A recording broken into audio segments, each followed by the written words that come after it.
अब घोड़े पर सवार राजा चलते हुए एक किसान के पास पहुंचा और किसान अपने खेत में हल चला रहा था। राजा ने कहा, अरे भाई, मुझसे बृहस्पतिवार की कथा सुन लो। किसान झुंझलाकर बोला, अरे भाई, देख नहीं रहे हो, जितने देर तक तुम्हारी कथा सुनूंगा उतनी देर में तो पूरे खेत में हल चला लूंगा।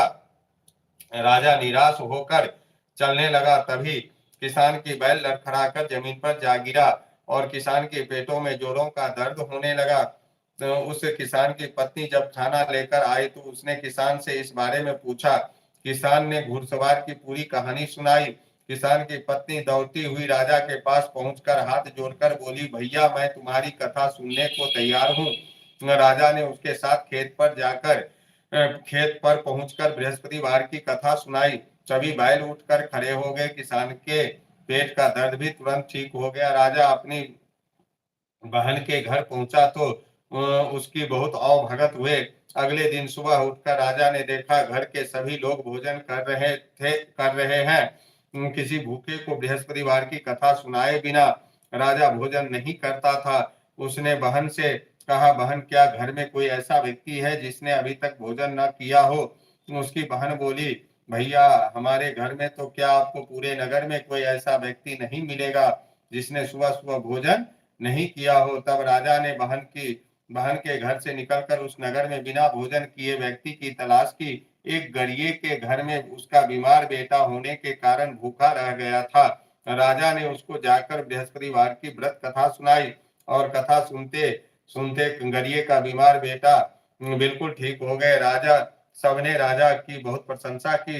एक दिन राजा ने अपनी बहन से कहा, बहन, अब मैं अपने घर जाना चाहते हैं, तुम भी हमारे साथ चलो, कुछ दिन वहां रहकर लौट आना।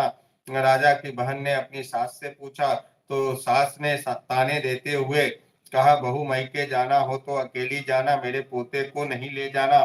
तुम्हारे भाई के कोई संतान नहीं है, कहीं तुम्हारी भाभी मेरे पोते पर कोई जादू टोना न कर दे। दूसरे कक्ष में बहन की सास की बातें सुनकर राजा दुखी मन से अकेले ही अपने नगर को लौट गया। रानी रानी ने राजा से कहा, आप तो अपनी बहन को साथ लाने की बात कहकर गए थे, फिर बहन को साथ क्यों नहीं लाए? तब राजा ने दुखी होते हुए कहा, रानी, हम निसंतान हैं, इसीलिए कोई हमारे घर आना पसंद नहीं करता। रानी ने राजा को समझाया और, हे प्राणनाथ, हमें बृहस्पति देव ने सब कुछ दिया है, अब भगवान बृहस्पति देव हमें संतान भी अवश्य देंगे। बृहस्पतिवार को व्रत करते हुए राजा रानी ने भगवान बृहस्पति देव से संतान के लिए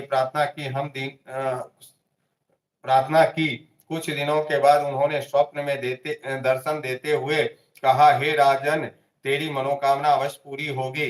एक सप्ताह बाद ही रानी गर्भवती हो गई। 10वें महीने रानी ने एक सुंदर पुत्र को जन्म दिया।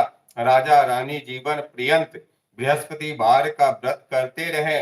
उनके घर में धन की वर्षा होती रही और इस तरह आनंद पूर्वक जीवन यापन करते हुए राजा रानी भगवान बृहस्पति देव की अनुकंपा से मोक्ष को प्राप्त करके सीधे वैकुंठ धाम पहुंच गए।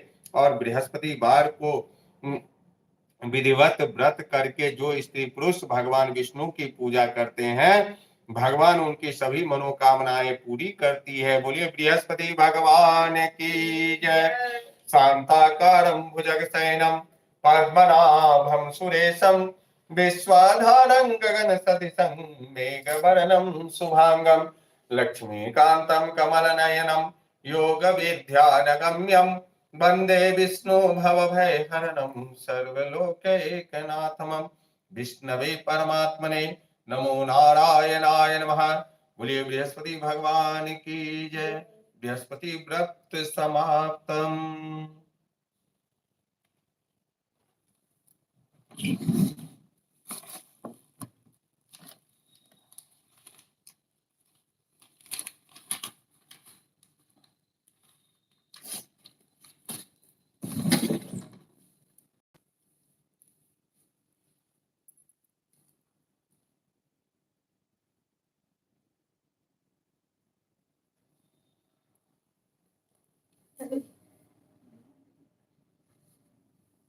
टेप निकाली तू